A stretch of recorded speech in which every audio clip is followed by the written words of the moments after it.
তাহলে দেখ এটা কি নিয়েছি আমরা, একটা স্টোরি, কিন্তু এটা একটা ঠিক আছে, একটা গল্প, একটা গল্পের পার্ট তুলে নিয়েছি এখান থেকে। কি সবচেয়ে মেন বিষয় কি শিখবো, যে একটা স্টোরির মধ্যে যে কোনো একটা প্যারাগ্রাফ হোক, স্টোরি হোক, যা কিছু যে কোনো রাইটিংয়ের মধ্যে প্রিপোজিশন আর আর্টিকেল কিন্তু থাকবেই আর্টিকেল প্রিপোজিশন। এর জন্যেই আমার এই প্যারাগ্রাফটা লেখা দেখানো যে একটা প্যারাগ্রাফের মধ্যে আর্টিকেল প্রিপোজিশন কীভাবে বসে আর কোথায় কোথায় বসে। ঠিক আছে, তাহলে স্টোরি নিয়েছি কেন, স্টোরি সবচেয়ে সহজ বোঝা, স্টোরি একদম ইজি জিনিস হয়, সেই জন্য একটা স্টোরি নিয়েছি। হ্যাঁ, স্টোরিটার টাইটেলটা ঠিক এরকম যে ক্লেভার জাজ, আরও অন্যরকম করে দেওয়া যায় যে rich man and his servants, এরকম একটা নিলাম টাইটেল, আর ক্লেভার জাজ। এবার ভালো করে বিষয়টা লক্ষ্য করে দেখ যে ফার্স্টে কী আছে, one day dash rich man lost his purse. একদিন কী হবে এখানে, একটা বড় লোক তার পার্সটাকে সে হারিয়ে ফেলেছিল। তা রিচম্যানটা কে আমরা জানি না, যে কোনো একটা রিচম্যান, তাহলে যে কোনো যদি যে কোনো কাউকে বোঝায় অনির্দিষ্ট করে, তাহলে কী হয়, নিশ্চয়ই এ হবে একজন।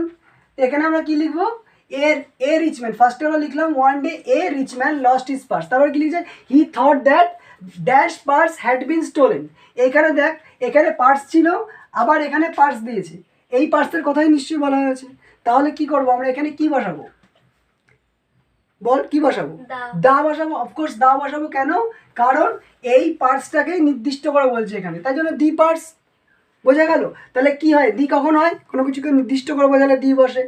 এবার বলেছে দেখ, had been stolen dash one dash his servants, কে চুরি করেছিল, হ্যাড বিন স্টোলেন। এটা দেখ, এটা কিন্তু প্যাসিভ ভয়েস করা যায়, মানে কারোর দ্বারা চুরি হয়েছিল, দ্বারা হলে কি প্রিপোজিশন হয়, বাই হয়। তাহলে বাই, কার দ্বারা চুরি হয়েছিল, by one dash is servant, তার চোরেদের মধ্যে কোনো একজন। তো র হলে কি হয়, র বা এর হলে কি বসে, অফ বসে, কি বসে, অফ। তাহলে বললাম by one of his servants, তার চাকরগুলোর মধ্যে কোনো একজনের দ্বারা এই পার্সটা চুরি হয়েছিল।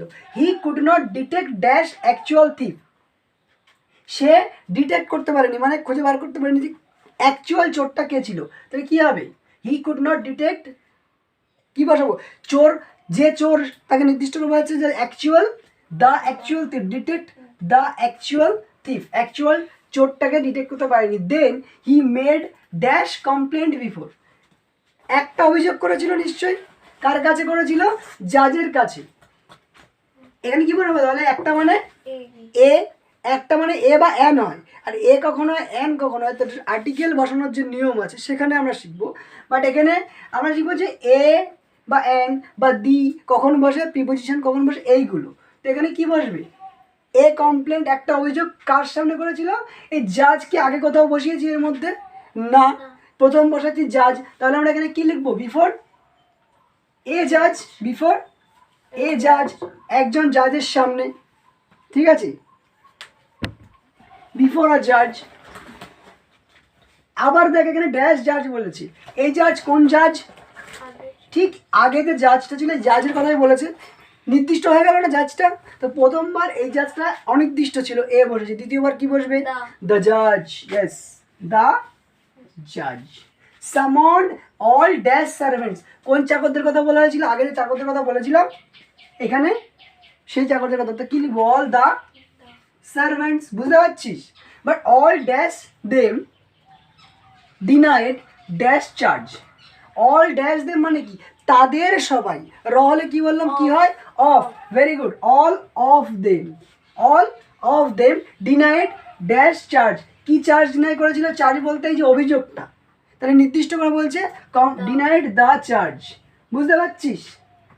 ড্যাশ জাজ দেন হিট, তাহলে কি হবে, জাজের আগেও নিশ্চয়ই দি বসবে, দ্য জাজ দেন হিট আপন ড্যাশ প্ল্যান, একটা পরিকল্পনা করেছিল, এ প্ল্যান ড্যাশ ডিটেক্ট, এই ডিটেক্ট মানে খুঁজে বার করা, খুঁজে বার করতে, তে হলে কি হয়, টু হয়, তে হলে কি হয়, টু, খুঁজে বার করতে, টু ডিটেক্ট, কাকে খুঁজে বার করতে চেষ্টা করেছিল, চোরটাকে, the thief.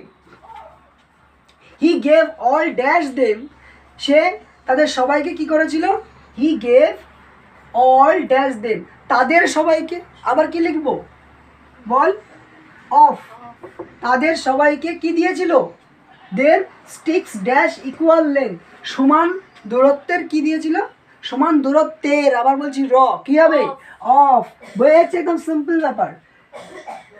He told that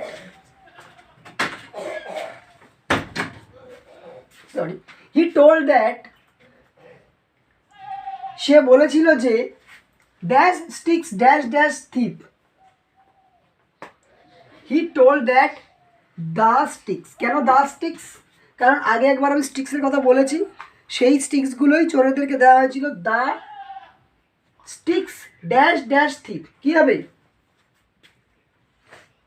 চোরের লাঠিটা, তাই জন্যে স্টিক্স অফ দ্য, যে চোর হবে নির্দিষ্ট করে বলা হচ্ছে তার লাঠিটা, তাই জন্য অফ দ্য থিপ, চোরের লাঠিটা will increase dash inch dash dash magic touch dash dash জাজ। ঠিক আছে, কী লিখবো? উইল ইনক্রিজ কতটা বাড়বে? 1 ইঞ্চি বাড়বে। 1 ইঞ্চি, 1 মানে এ বা এন, ইঞ্চির আগে কী বসাবো আমরা? ইঞ্চ। ইঞ্চির আগে কী বসাবো?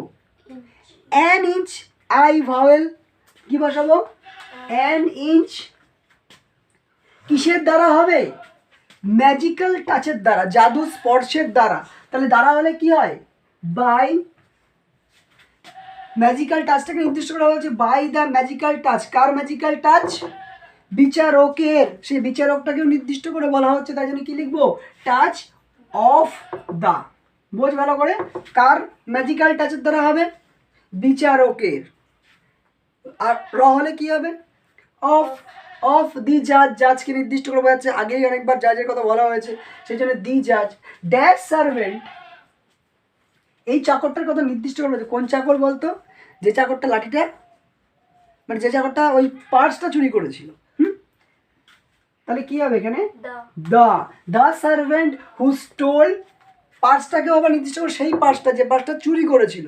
Stole the purse, stole the purse. The servant who stole the purse, চোরটি যে ওই পার্সটাকে চুরি করেছিল। কাট, কি কাট করেছিল? দূরত্বটাকে। এই লেন্থের কথা আগে উল্লেখ করা হয়েছে একবার, লেন্থের কথা। তাহলে এই দূরত্বটাকে নির্দিষ্ট করে দিচ্ছি, কি লিখবো? Cut the length. তার লাঠির, র হলে কি হয়? র হলে কি হবে? Of. Length of his stick by, কতটা কেটেছিল? 1 inch. 1 inch, 1 inch. Next day, পরের দিন কি হলো? বিচারক, সেই বিচারক যার কথা বলা হচ্ছে আগে থেকে, কি হবে? দা হবে, তাই তো? দা জাজ ইজিলি ডিটেক্টেড, সহজেই ডিটেক্ট করতে পেরেছিল, খুঁজে বার করতে পেরেছিল। কাকে? চোরটিকে। নির্দিষ্ট করে চোরটিকে।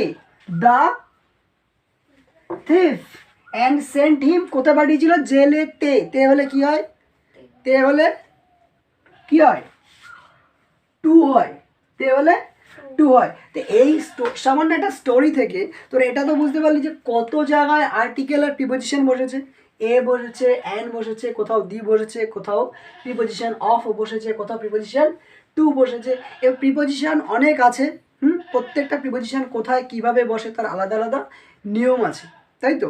আর্টিকেলও এ কোথায় বসে, অ্যান কোথায় বসে, দি কোথায় বসে, তার প্রত্যেকটা আলাদা আলাদা করে প্রিপোজিশন আছে। তার দুটো আলাদা আলাদা ক্লাস বানাবো, একটা আর্টিকেলের ওপরে, একটা প্রিপোজিশনের ওপরে। ঠিক আছে, আর্টিকেলের জন্য একটা ক্লাস, প্রিপোজিশনের জন্য একটা ক্লাসে হবে না, দুটো ক্লাস লাগবে প্রিপোজিশনের জন্য। ঠিক আছে, দুটো ক্লাসে প্রিপোজিশন কমপ্লিট হবে টোটাল।